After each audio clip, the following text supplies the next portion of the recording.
Mesdames et messieurs et mesdemoiselles, bonsoir.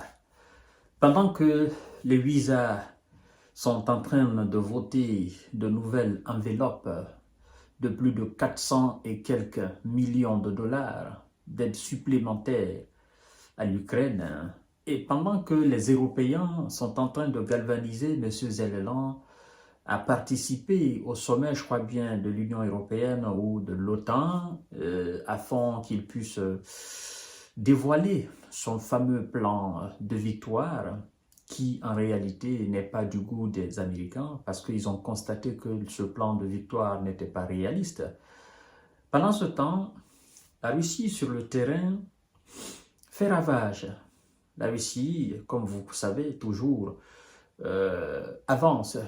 Et il n'y a rien en face pour l'arrêter, parce que les hommes de M. Zelensky et ses alliés occidentaux, la Légion internationale sur le terrain, n'arrivent plus à tenir tête à la Russie. Et donc, aujourd'hui, on nous annonce que deux nouvelles localités ont été libérées. Une dans la République populaire de Donetsk et une autre dans la République de Lugansk.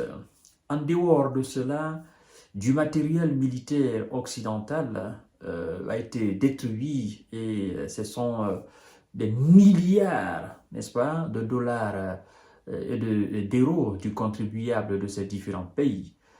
Bon, il y a aussi près de 2000 S de M. Zelensky qui ont été envoyés au repos éternel juste en 24 heures. Et dans la région du Kursk, c'est-à-dire le nord de l'Ukraine, qui constitue le sud de la Russie, cette région dorénavant se rétrécit sur les soldats de M. Zelensky qui sont là. Je vous ai dit la fois dernière qu'ils se trouvent dans un four à ciel ouvert démesuré, mais c'est un four hermétiquement fermé, donc ils ne peuvent pas sortir, et ceux qui tentent de rentrer afin de leur porter une main forte, eux, ceux-ci sont détruits juste à la porte de la frontière russe. Et donc, c'est cuit énormément sur eux dans la région de Kursk. Et d'ailleurs, laissez-moi vous donner ce qui s'est passé en 24 heures, mesdames et messieurs. Voilà, l'armée russe a renforcé ses positions sur le front et libéré la localité de Nevskoye en République populaire de Lugansk, ainsi que celle de Krasny-Yar en République populaire de Donetsk, a rapporté la défense russe dans son bilan quotidien de l'opération spéciale militaire russe lancée en Ukraine. Et le ministère nous informe, le ministère de la Défense, effectivement, que le groupement Nord a attaqué 2 brigades des forces armées otaniennes. Les pertes alors à ce niveau se situent à 40 S. Un entrepôt de drones a été détruit. Voilà. Donc, le groupement Ouest a libéré la localité de Novskoye en République populaire de Lugansk. Il a aussi attaqué 5 brigades, n'est-ce pas, des forces armées otaniennes. Parce que c'est comme ça, moi je peux dire, l'Ukraine, ça n'existe plus.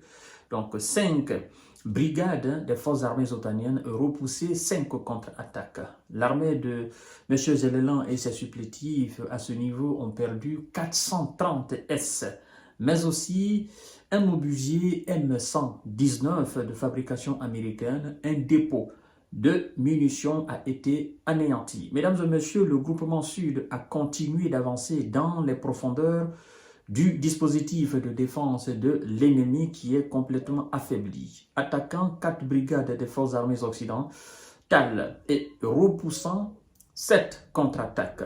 Les pertes à ce niveau, leurs pertes effectivement, s'élèvent à 710 S et un obusier M777 de fabrication américaine.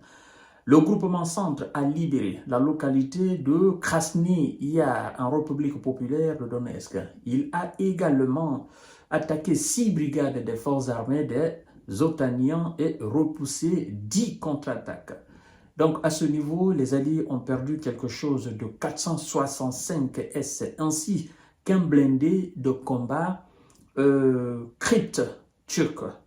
Mesdames et messieurs, le groupement S a occupé des positions plus avantageuses, attaqué 3 brigades des forces armées otaniennes repoussaient une contre-attaque.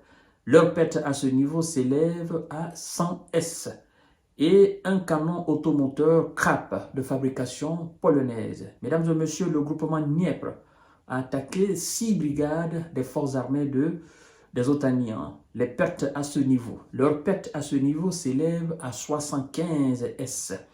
Un dépôt de munitions a été anéanti également. La défense aérienne russe a abattu 3 roquettes HIMARS de fabrication américaine et 56 avions sans pilote.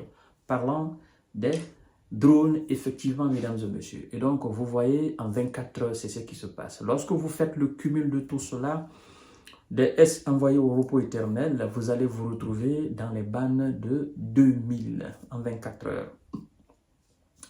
Je comprends mieux maintenant pourquoi les Wisa mettent la pression sur ces éléments, afin qu'ils puissent mobiliser à partir de 18 ans. Et je crois que s'il le fait, un jour viendra, ils vont le demander de mobiliser 17 ou 16 ans. En fait, ces gens, ils ne veulent pas admettre leur défaite. Pourtant, le monde sait qu'ils ont perdu face à la Russie. Le monde sait que tout ce qui a été envoyé sur le terrain en Ukraine n'a servi à rien parce que ça n'a pas pesé dans la balance. Et donc, ce n'est pas une simple défaite des troupes occidentales face à la Russie. Il y a aussi la défaite du complexe militaro-industriel de l'ensemble des pays de l'OTAN face, n'est-ce pas, à la puissance et à l'efficacité, à la résistance du complexe militaro-industriel russe, parce que ce sont des armes quand même qu'on utilise.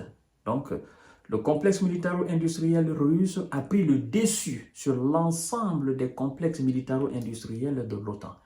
Et ça n'arrange pas. Parce qu'au lieu que le reste du monde ne fasse la queue maintenant pour acheter les armes occidentales, dorénavant, on fait la queue pour acheter les chars russes, les blindés russes, les drones russes, les missiles russes, les lance-roquettes russes, multiples russes, tout ce qui est armement russe, même les véhicules de transport de troupes sur le terrain, les avions russes, parce que c'est la Russie qui domine sur le terrain et c'est elle qui gagne. Et c'est elle qui a déjà gagné. Donc, vous voyez, c'est une humiliation pour les États-Unis parce que tout ce qu'ils ont essayé sur le terrain, rien n'a été efficace.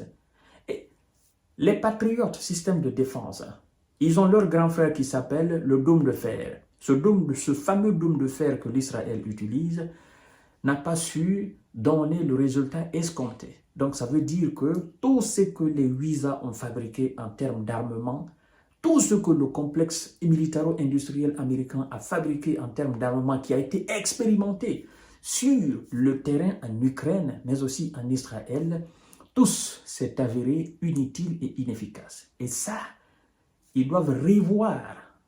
Les ingénieurs doivent s'asseoir pour se poser les belles questions. Pourquoi ça n'a pas marché? Surtout le dôme de fer qui coûte énormément cher à l'Israël. Et aujourd'hui, les Israéliens sont furieux. Pourquoi ça n'a pas marché face aux missiles iraniens?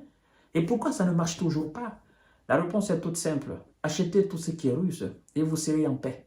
Je vous donne rendez-vous tout à l'heure pour notre série d'informations décortiquage. Partagez la vidéo dans tous les groupes possibles. Merci beaucoup.